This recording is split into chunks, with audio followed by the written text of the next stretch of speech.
Hello everybody, Ligabithy here. Today I'm going to review the Oscar's treasure chest.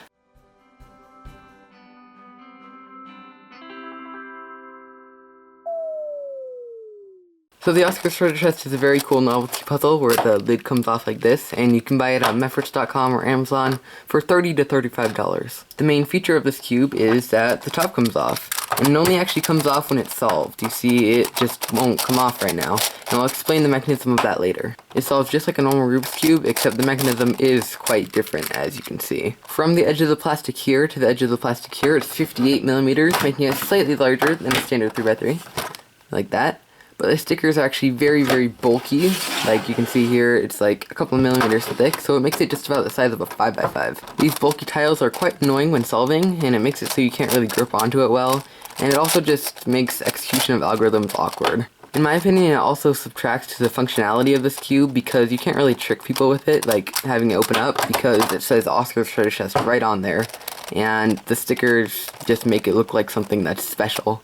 You see the white side has an interesting texture on here like that, and the other one has the same thing, and the rest of the sides are just like this jewel, and if you can even push your nail down into it and it can make a little dent in there, and it may even like pop up. I don't know if you can see that, but it's kind of like not completely hard. You can kind of press down into it. Another interesting thing is the center tiles are a little bit bigger on this width than it is right there. So that makes an interesting black border around, which I honestly don't mind that much. Someday I might replace the stickers just to make it feel and look cooler, and for another reason that I'll explain in a moment. But if you do resticker this cube, keep in mind that you're going to want to have it solved when you take the stickers off and never turn it.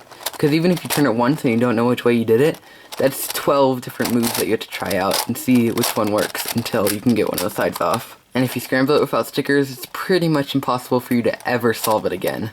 The one major flaw in this cube is that once you finish F12, like this, if you start on with the white side, you can take it off without solving the last layer. This is because the opposite pieces of the last layer don't directly interact with the locking mechanism. So you can just take it off once you finish F12. So that's definitely one of the biggest downfalls of this cube, and it's also a reason why I might replace the stickers. If I replace the stickers, I'd make the side that comes off the yellow side, and so only once I actually finished solving the cube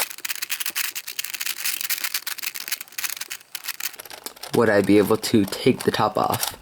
But like this, you can take it off just once you finish F2L. The only way to take this cube apart is to actually solve it and open it like this, making it hard to cheat if you don't know how to solve it. If you just put a little ring of silicone lube around the outside of that edge, right in there, and then just work it in a little bit, it'll help the turning a little bit, and it'll make it a little bit unstable too. That is one issue with this cube, is that it's a little bit just loose and unstable generally, especially if you have like one part of it that's solved right here. You can almost take it off, and even when it is scrambled up, you can still kind of feel it. But this can help the turning a little bit because it makes it looser, so easier to turn. It helps a lot if you don't really like try and hold it in place and just kind of hold it loosely like this, and I'll just kind of slide around. But if you try and hold it like hard, since it doesn't corner cut at all, you see right here, even the tiniest bit won't do it. Nothing. That just makes it kind of difficult to turn. So you just have to make sure everything is lined up, and then you can turn it just fine. But you see I am getting a lot of lockups trying to solve it normally. Changing the stickers could help with this a little bit because the bulkiness of the tiles makes it kind of harder to hold it in a cubic shape, but I'm not really sure how much that would affect it. The turning is quite fast. It can do like 180-degree turns if you turn hard enough, but obviously just doing algorithms and stuff won't be anywhere near a normal speed cube, and this is a normal speed cube. But of course, when you're getting this cube, you're not expecting a fast cube, you're expecting a cube that works in a cool way. And the way that these pieces actually interlock together is that each of these individual pieces, you can see if we kind of slide these pieces apart, they have a different little pattern on it. You see this pattern right here, and that will correspond to the piece, the edge piece on the opposite side. And so you see there's a notch there, and an empty spot there, and then a notch there, an empty spot there, and you see it'll fit right there. It won't fit anywhere else in here, along here, just right there. And only that piece will fit there, and it won't fit anywhere else. So each of the pieces that interact with this mechanism have an individual pattern, and they just go on. And regarding center orientation, it doesn't matter which way, like the center could be oriented 90 degrees like that, because it still has the same pattern on every side. As for the actual turning itself, the pieces just kind of slide together similar to the void cube, and it just, two pieces cannot come apart from each other no matter what you do.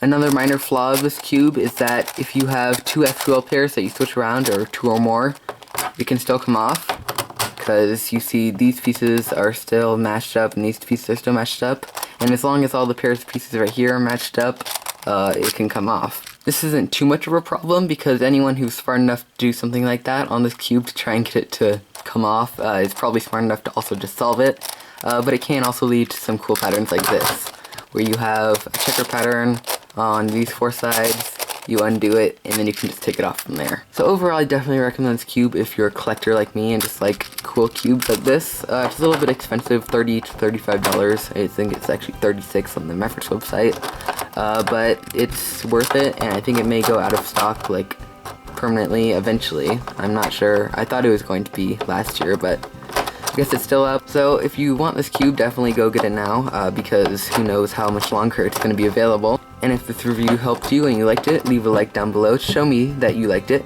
And you can subscribe if you want to be notified when a future video like this comes out. And if you have any other suggestions, you can leave them in the comments below. And any other questions or comments, leave those in the comments. And I'll see you guys next time.